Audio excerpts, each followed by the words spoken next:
Luckily, I didn't make a prediction because I would have picked AJ, and well, I would have been wrong quite badly. For my loyal subscribers and fight scientists, stick around to the end. I'll talk about some important things related to everything. For everyone else, let's talk about the fight, and then later we'll talk science with an analysis later down the line. Notification bell on, like button, subscribe. Okay, let's go.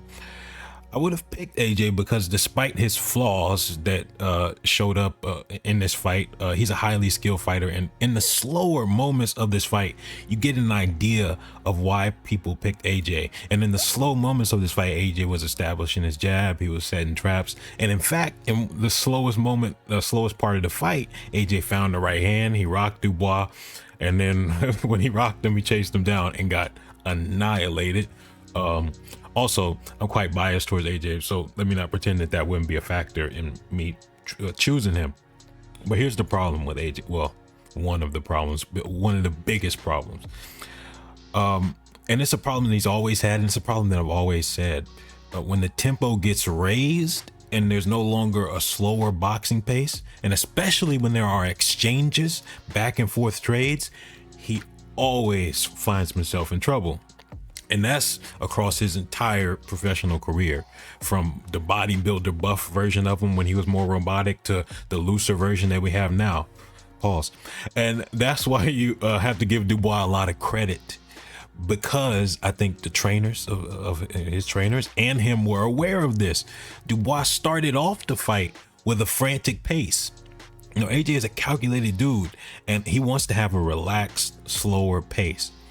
Dubois took that away from him immediately. He immersed him in an uncomfortable environment, and AJ doesn't do as well in uncomfortable environments.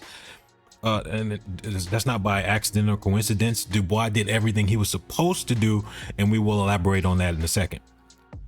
AJ is at his best when you show him a lot of respect, or you have a lot of fear for him, and therefore you fight at his pace. When he's relaxed and loose, and he's calculating, and he's thinking, and he's adapting. The problem is someone with the speed to catch up to him, both with feet and hands. That's a major problem, Usyk, right? And this problem is magnified when that opponent has a lot of power. Dubois, now obviously Dubois isn't moving around like Usyk, but you get what I'm saying. It's the speed to catch up with him, plus the power to hurt him. That's a horrific combination for AJ. And if you don't believe me, here are the results. AJ is a better boxer with the low hand style. AJ's a better boxer compared to the more robotic version of himself. Like when he fights like this, low hands, relaxed, all of that, he's a better boxer.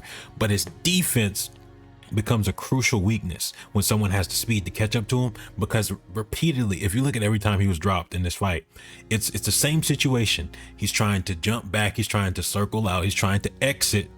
And in that process, he's exiting with his hands down, and Dubois catches up to him and blasts him because there's no guard there. Now, he can get away with that with smaller or slower opponents because they can't catch up to him, but Dubois could. That defensive opening was getting him annihilated the entire fight, and I'll talk more about that in the breakdown. Then the fight ends similar to how things went bad for him in the Ruiz fight. AJ hurts his opponent, AJ rushes in, AJ's defense is trash, he gets caught in the exchange, fight over. Except he didn't get wobbled this time, he got put out bad for the first time in his career. There has to be a lot of credit given to Dubois. He had the balls to jump in there and do precisely what most people, including myself, thought would get him knocked out, which is jump in with reckless abandon, right? A lot of the reason why people picked AJ over Dubois was because AJ's skill was ultimately gonna allow AJ to catch Dubois, and Dubois is willing to crash out, but see, that willingness to just throw everything through the window is what got Dubois the success in the first place. In other words, you have to put yourself in danger in order to be dangerous, and that's what Dubois did, and it worked out excellently, as you can tell by the results. AJ couldn't find his rhythm, and Dubois could easily find his chin. That's the summation of the fight. Also, it is a little bit of a disrespectful comparison, but I think it's quite fair considering the trajectory of their careers. AJ is kind of in the Devin Haney position, although AJ is more dangerous than Devin Haney by far. The problems that they run into is that they want to fight in certain styles that they just aren't capable of because they don't have the attributes to get away with them. They want to fight with their low hands down and the reflexes, but the problem is they have horrible chins, And if they fight someone with the speed to catch them, they're in trouble. If they fight someone with the speed and power to catch them and hurt them, they lose. That's what happened to Devin Haney versus Ryan Garcia. He wanted to fight with the low hands, and he was so relying on his reflexes. But if someone is fast enough to override your reflexes, you're in trouble, because you want to fight in a style that's just not conducive to not getting your ass knocked out. And that's what we saw today. Despite the differences in style, differences in power, they're very similar in that regard. It's like you don't have the chin to fight with your hands down like that. But here we are. AJ, yeah, maybe AJ should have approached this more in a high guard. I don't know. I do not know, but I don't know if AJ could do anything to survive Dubois. I mean, he'd have to knock him out quick, and I guess he could do that, but somebody would have to go out regardless. Okay, for everyone else, y'all can leave, but for the subscribers, I'll talk to y'all for a second. I was going for a while, and I realized I wanted to slow down the pace of content and release and focus on more larger pieces of content one at a time. After this analysis, I'll probably break down Caleb Plant's fight, because I really love that fight. Then I'll finish Roy Jones. Then I'll do kickboxing, because I was breaking down some kickboxing. And then I'm going to go into an old school fight that I said I was going to break down, which will be a surprise. And the pace of content is going to be slower, probably a good amount slower, but it's ultimately going to be more consistent that way, and probably better in quality.